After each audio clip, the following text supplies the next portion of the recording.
कि VVPAT machine में हम जब वोट डालते हैं तो बैलेट यूनिट होता है, वीवीपैट यूनिट होता है, कंट्रोल यूनिट होता है। वो हैक होने से रोकी नहीं जा सकती।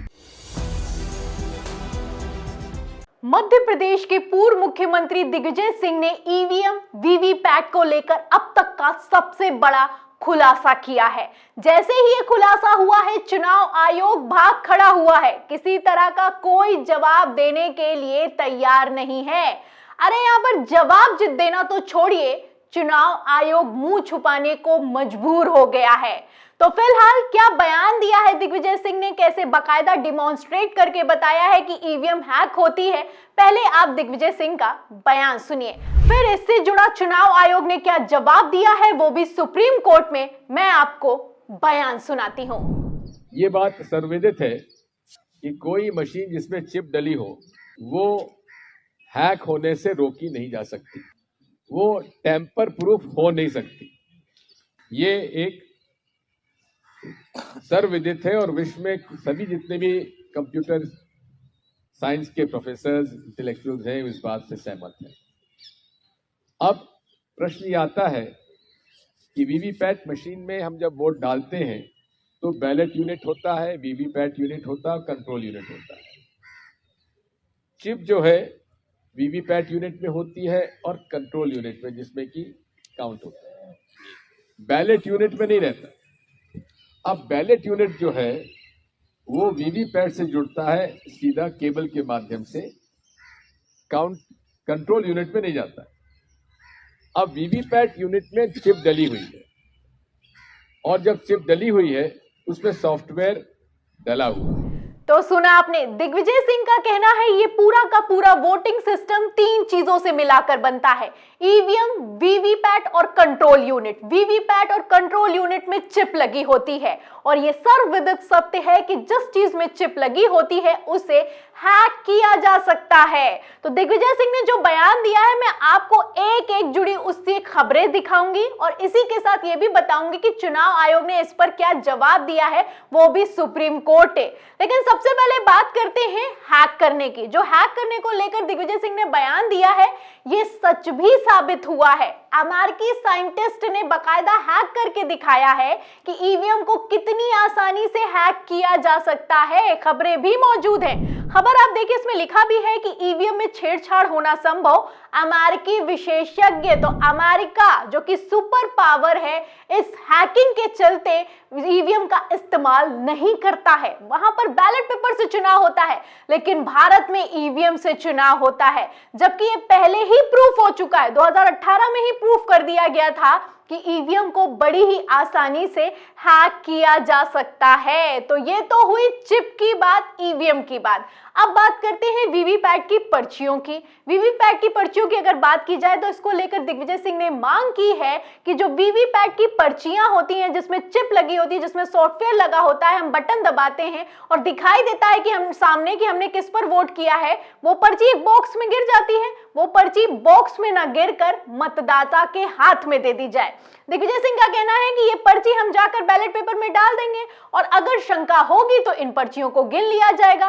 लेकिन इस पर भी चुनाव आयोग तैयार नहीं है। चुनाव आयोग ने तो सुप्रीम कोर्ट में तक कह दिया है कि हम वीवीपैट की पर्चियां नहीं गिनेंगे। अगर वीवीपैट की पर्चियां गिनेंगे तो हम मैनुअल मोड में वापस चले जाएंगे।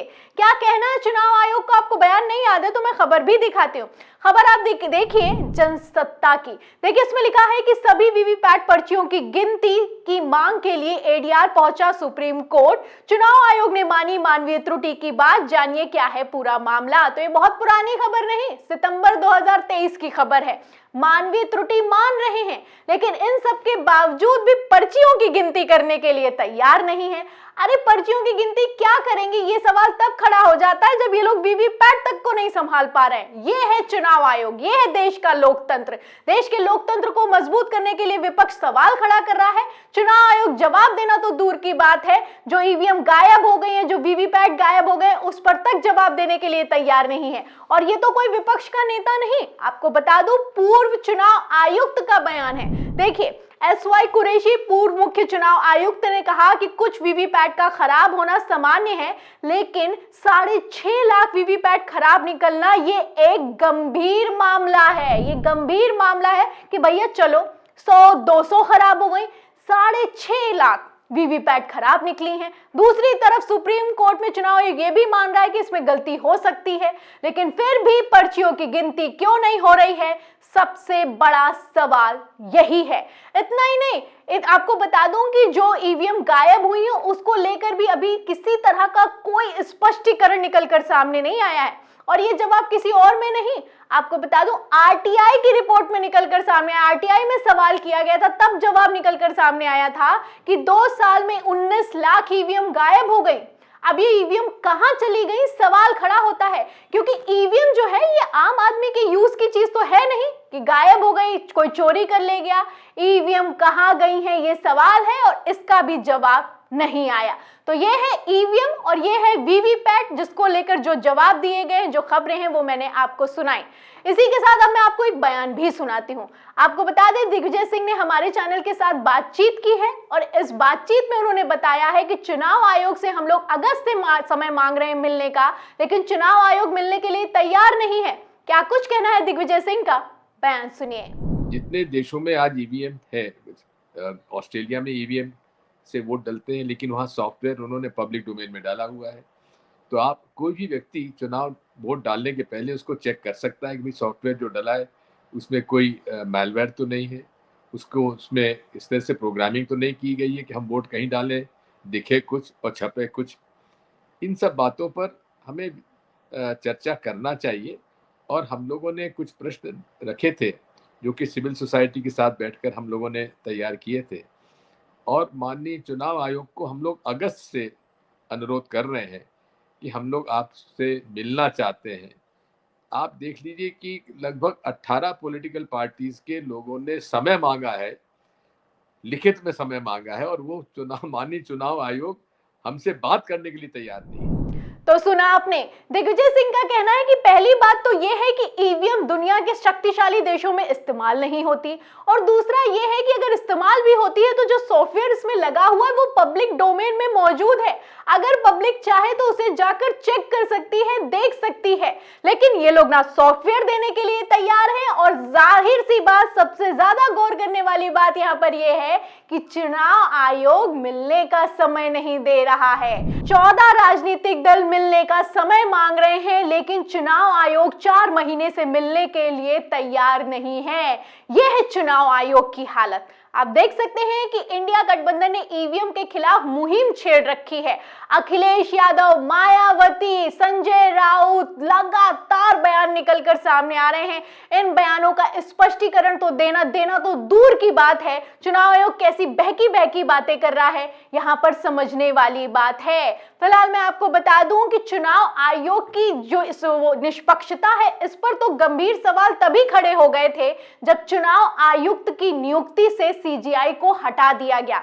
जैसा कि आप जानते हैं कि सुप्रीम कोर्ट से फैसला निकलकर सामने आया कि जो चुनाव आयुक्त की नियुक्ति होगी उसमें सीजीआई भी शामिल होगा, लेकिन न जाने मोदी सरकार को किस बात का डर सताने लगा, आनन फानन में बिल पेश कर दिया गया कि इस जो पैनल होता है 3 लोगों का, उसमें सीजीआई नहीं होगा। विपक्ष का नेता होगा, केंद्रीय मंत्री होगा, प्रधानमंत्री होगा, लेकिन सीजीआई नहीं होगा। तो किस बात का डर है? क्या सवाल कहूं कि जवाब देने पड़ जाएंगे, इस बात का डर है? क्या ये लोकतंत्र की हत्या नहीं है? ये भी सवाल खड़ा होता है। सवाल कई खड़े होते हैं। दिग्विजय सिंह सवालों को उठा रहे हैं, इंडिया गठबंधन सवालों को उठा रहा है, और इन सवालों के जवाब देने के लिए मोदी सरकार तैयार नहीं है, चुनाव आयोग तैयार नहीं है। ऐसा पहली बार नहीं हुआ। आपको बता दूं, जब बीजेपी विपक्ष में थी तब भी ईवीएम पर सवाल खड़े किए गए, और अब जब ईवीएम पर सवाल खड़े किए जाते हैं तो सिर्फ भारतीय जनता पार्टी को छोड़कर पूरा विपक्षी गठबंधन बैलेट पेपर से चुनाव करवाने के लिए तैयार है, लेकिन बीजेपी तैयार नहीं है। आखिर क्यों नहीं तैयार है? इस सवाल का जवाब तो देना ही होगा। फिलहाल इस पूरी रिपोर्ट पर दिग्विजय सिंह ने जो बयान दिया है, उस पर, इन खबरों पर आप क्या सोचते हैं, आपकी क्या राय है, हमें कमेंट बॉक्स में जरूर लिखें। वीडियो को ज्यादा से ज्यादा शेयर करें, सब्सक्राइबर बटन दबाएं, बेल आइकन दबाएं, ताकि हर खबर की नोटिफिकेशन आप तक पहुंचती रहे। मैं प्रियंका, आप देख रहे थे 4 PM। फिर मिलते हैं अगली खबर के साथ, तब तक के लिए धन्यवाद।